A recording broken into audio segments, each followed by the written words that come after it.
Greetings, humans. I'm Andy. And I'm George. And this is Couscous. And welcome back to the Windmill full of corpses. Lorna Shore. Alright. I think it's fair to say it's been a minute.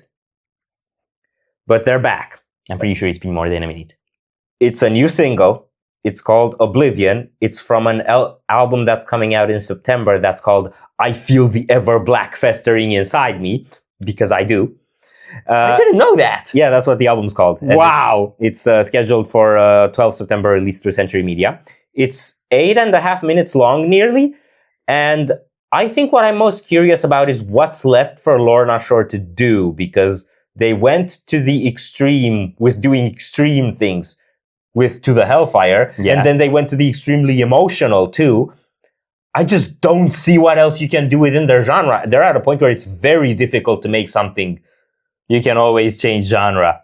I mean, yeah, I wouldn't blame them if this is dark jazz. Let's play a bet. How many breakdowns are there gonna be? I'm voting at least 2 or 3. I think 1. You think just 1? I think 1, yeah, because I think they probably did that a ton, and because they went for the emotional and storytelling the last time, it seems to me like they're trying to diversify things and to not just double down and double down and double down.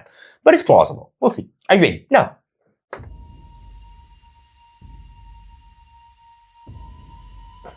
Okay, so you're good at drone shots and dragging corpses. I hope you're dragging it to a windmill.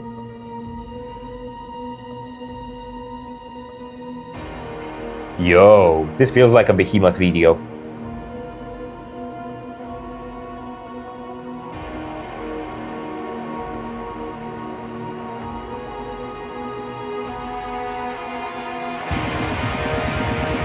Oh, it grows.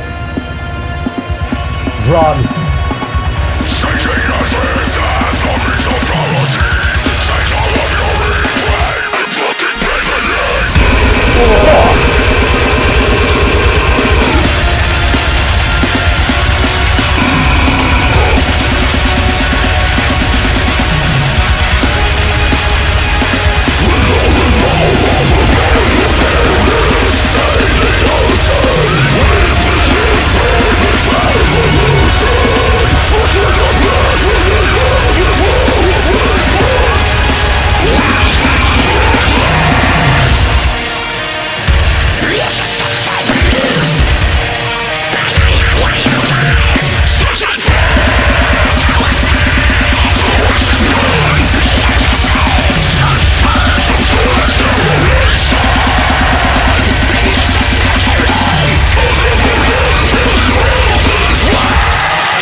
I think this is where they got the teaser.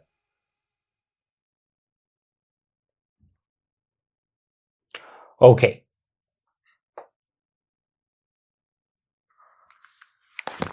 That's a lot to take in.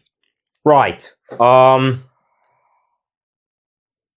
Sound-wise first, because that's maybe more intuitive to talk about. Their sound production is pretty much the same. I feel a little bit more blackened. Maybe. Not the drums, though. Yeah, no, the drums are super articulate. Yeah. I think they have a very established sound at this point. Yes, and they're sticking to it. Yeah, and I think as long as it works for them financially, they won't have a reason to change that. Because once you've gotten as big as they are, if you make a radical change in sound, it's gonna stir controversy and trigger people. And so they're where they are, and I think they're probably gonna keep going with where they are as long as it keeps working for them. I'm not as big of a fan of this sound as I was when they put out Pain Remains. My tastes kind of change. But it works a lot for them. Yes. It works for what they do. And I think if there's anything that I would change about it would probably be that I'd make the drums sound more like Shadow of Intent drums. Okay. Because those have more beef. And I feel like a lot of the times they're going for this really slap-in-the-face sort of effect. Yeah. And you get that with this like punch effect in production that they have, but those pedals, that just doesn't have that beef to it, you know? Yeah. The snare kind of does in the blast beats, but the pedals are very like computer plastic, sort of. And it works great for the articulation, and for when they have the strums that you can tell what's going on. About the sound. Now about the song. Do you have thoughts on the song? It's playing a good balance of memorable and taking you on a journey. Because it's got so many different phases to it, but I think 3 times you can actually hear chorus lines come in. Like I could recognize What the chorus. have we done? That's the chorus. And it's also playing very well between extreme and emotional. Yeah. So it's in between there, Pain Remains, super emotional, To the Hellfire, super extreme. It's meandering in between those, right? And it's staying a bit more balanced. Yeah, I can't tell how much the song feels narrative or if it's just the video influencing, but it's also just the fact that's really long. Yeah. That gives it more this aesthetic of like a long-winded thing, of like a play happening for a while, not just a deathcore song. Yes. So it has that. It has the really big suspenseful intro. It has these spaced out parts, and the fact that it kind of came in chunks like this also made the whole thing that I always complain about in deathcore of, a part stops, then you have the breakdown, then it stops again, then another part starts, and it feels like the song is disjointed. When you kind of build the song on that aesthetic, then it doesn't feel like it's just something you're using for the breakdown. Yes. And then the breakdown actually felt like a whole section in the song. It didn't The second one, the big one. Yeah. It didn't feel like we're just doing a breakdown because deathcore. You won the breakdown guessing game. You won the breakdown guessing game. Yeah, there were 2. There were 2. I lost the breakdown guessing game. Yeah, because you thought they're gonna change things and they're not, because what they're doing now works for them and it gives them money. Sadness. Yeah. So it was Not really just that it gives them money, it works musically. Yeah. You can milk that sound for more. Yeah. It's relevant. What I wanted to say about the breakdown sort of being a whole part of the song is that it had this like sort of dramatic moments to it, like you would see in a movie scene where someone dies or something, and then there's this whole kind of thing going on. Someone did die. And someone did die. It's just the story made no sense to me. Yeah, okay, so it feels a bit like some post-apocalyptic world where you can't breathe air. That's why they have masks on. That's why when the first guy takes his mask off, he kind of suffocates and dies. Right? And at the end, the second guy also suffocates and dies. And I'm gonna guess the woman who doesn't have a mask on is probably not a person. She's either a figment of his imagination or a memory. I thought perhaps this guy could be like the protagonist in Pain Remains, and this is like after the whole world he built in Pain Remains is burnt to ashes, that you're left with this nothingness. And then like the memory of her, who was his creation, I think, in the concept of the album, kind of shows up, and he wants to attack that, right? Because he wants to like stifle the world he had created. I wouldn't go at connecting this to Pain Remains. I think there might be some continuation. I don't know for sure. That felt like a very much contained concept on its own. If they tried to tie it, it would feel to me more like trying to shoehorn a sequel that no one asked for. I felt like it had really had its finality. With I feel like Death Atlas by Cattle Decapitation had its finality, but they put up Terracite. Yeah, right? Yeah, fair. But Cattle Decapitation can do anything. Yeah, and it also has a bit of a vibe of And I Return to Nothingness. Because there's like, it's very empty, right? Yeah. That entire world they're painting. Yeah, you mean the video? Yeah. And hollow. Yeah. And it reminded me a bit of The Walking Dead with all the crumpled up cars. Speaking of which, great drone shots, and I don't know if the crumpled up cars and all the stuff you've been are like purposely created set or if you found them, but if it's purposely created set, wow, y'all have money. Or maybe they're AR. I feel like if it were AR, it would look bad. It wouldn't look as good. Probably. Yeah. Unless AR got really, really good. One complaint I have about the song, the guitar solo. It was after the breakdown and huge moment and everything, and it had this like dramatic build up to it, and it sounded like it's just gonna go into something that opens, and it went into a blast, and that felt to me like it doesn't click. It's not where the song seemed it was gonna go. I didn't mind that. Natural. I didn't mind that because it does keep the song maybe a little bit more monotone than their stuff are used to before. Maybe the video is also giving me that impression, but that sense of emptiness and of just like despair because of nothing is kind of what I get from it in terms of an emotional tone. So I felt that one. There's also like a deep regret in it with the "What have we done?" Yeah. And okay. Now aside from all of that, one thing that I saw that I think is really cool, the guitar playing when he does like tremolo picking and stuff. He doesn't do a very minimalistic motion, kind of really aggressively playing that string. Yeah. I don't think I've seen a lot of bands do that. Most people who play really fast are trying to keep it very minimal, and I know he does that when he's soloing, but on tremolo picking, it really felt like aggressive masturbation. Well, that's probably why he's such a beef castle. Hey, it is a workout. That was good. I'm happy with it. I'm curious how the album turns out. I don't think you can have the same wow factor you've already had twice in a row because you've already had it. Yeah. Every band has that like once in their life. Now your job is to keep delivering consistent and relevant art, and I think so far this has done it. Okay. So what are we done here? So if you enjoyed this reaction, we greatly appreciate the likes and shares. And if you want to see more, don't forget to subscribe with bells. Thank you very much for stopping by. We hope you enjoyed your stay, and we'd love to see you back at the Windmill very soon. Corpses out.